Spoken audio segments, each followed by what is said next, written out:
Les élèves de la deuxième année baccalauréat, bonjour. Dans cette vidéo, je vais présenter l'énoncé d'un examen blanc, semestre numéro 1. Le sujet de cet examen comporte 4 exercices.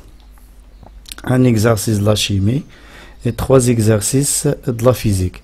L'exercice de la chimie comporte 3 parties. La première partie de la chimie concerne le suivi d'une réaction d'oxydoréduction. La réaction entre les ions iodure et les ions peroxydisulfate. Donc les trois courbes représentent l'évolution temporelle de la concentration des ions iodure et d'iode et peroxydisulfate. La question 1, dresser le tableau d'avancement, déduire graphiquement en justifiant 2 caractéristiques de cette réaction, déterminer l'avancement maximal, calculer la concentration molaire C1, déterminer le temps de demi-réaction, calculer la vitesse de la réaction à l'instant t égale 0. La deuxième partie, l'étude et dosage d'une solution basique. Donc la température des solutions 25 degrés, KE 10 à la puissance moins 4. Donc premièrement, on considère une solution basique d'une base B1 de concentration C1 et de pH 11,1. Écrire l'équation de la réaction. Déterminer l'expression de la valeur et la valeur du taux d'avancement. Montrer que le pKa égale 9,2. On réalise le dosage d'un volume VB de la solution S1, puis on refait le dosage d'un même volume d'une autre solution à cause d'une autre base B2 de concentration C2.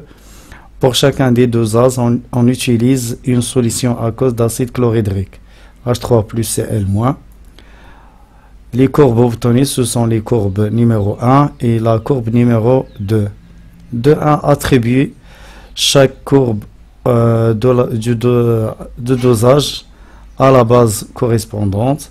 Montrer que C2 égale C1. On s'intéresse au dosage de la solution B1. Écrire l'équation de la réaction de dosage.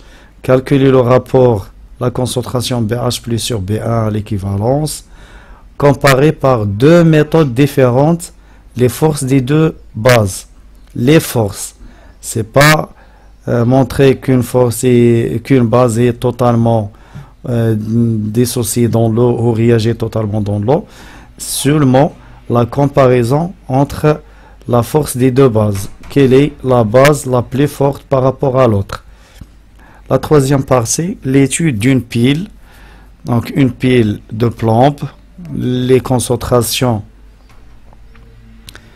les couples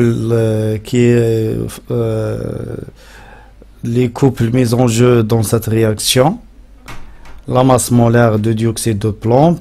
Donc la question 1, écrire les demi-équations électroniques, donner le schéma conventionnel. Lors de stationnement, les 4 feux de position sont restés allumés. Calculer la quantité d'électricité, calculer la variation de la masse de dioxyde de plomb. L'exercice numéro 1 de la physique. Donc, dans cet exercice, il y a une question de cours. Déterminer le nombre d'affirmations fausses. La question 2, les courbes ci-dessous représentent un extrait de 3 sismogrammes. FR chiffre, FR MFF, FR LR VF. La question de 1, relever sur ce document les dates d'arrivée des 2 ondes pour la 3e station, soit dès la distance qui sépare la station d'enregistrement du lieu où le séisme s'est produit. Exprimer la célérité en fonction de TS et T0. Faire de même pour les ondes P avec les dates TP et T0, montrer que l'expression de la distance D égale VS fois VP sur VP moins VS, calculer la valeur de cette distance pour la 3e station, expliquer comment peut-on déterminer la position du foyer du séisme. Physique numéro 2, c'est une C'est un exercice concernant les réactions nucléaires. Donc on parle dans cet exercice sur le polonium 210, donc qui est radioactif alpha. Écrire l'équation de la désintégration, calculer l'énergie de liaison, calculer l'énergie libérée, l'activité d'un échantillon de polonium diminue de 5% après une durée, déterminer le temps de demi-vie.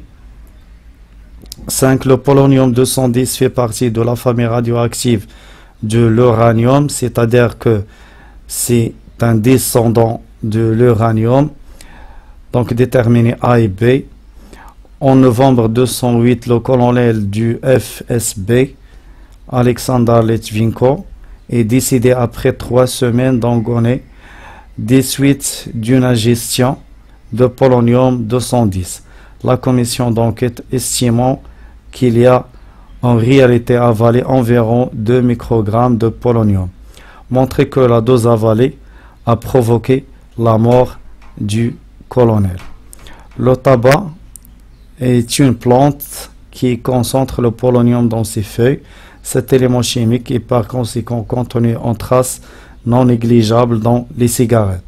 L'activité d'une seule cigarette due au polonium est estimée à 75 millibecquerels. Estimer l'activité annuelle inhalée par un fumeur consommant 10 cigarettes par jour. Numéro 3. Cet exercice contient 3 parties. La première partie concerne l'étude des dipôles RC-LC, donc 2 condensateurs en série, un résisteur R, une bobine. Donner l'équation vérifiée par la tension U1 au bord du condensateur C1, la solution, déterminer A et taux, calculer l'énergie emmagasinée dans le condensateur C2 à l'instant T égale taux, etc. On bascule à l'instant T égale 0 l'interrupteur vers la position 2. Les 2 condensateurs se déchargent à travers la bobine. La figure 2 représente l'évolution temporelle de l'énergie magnétique emmagasinée dans la bobine.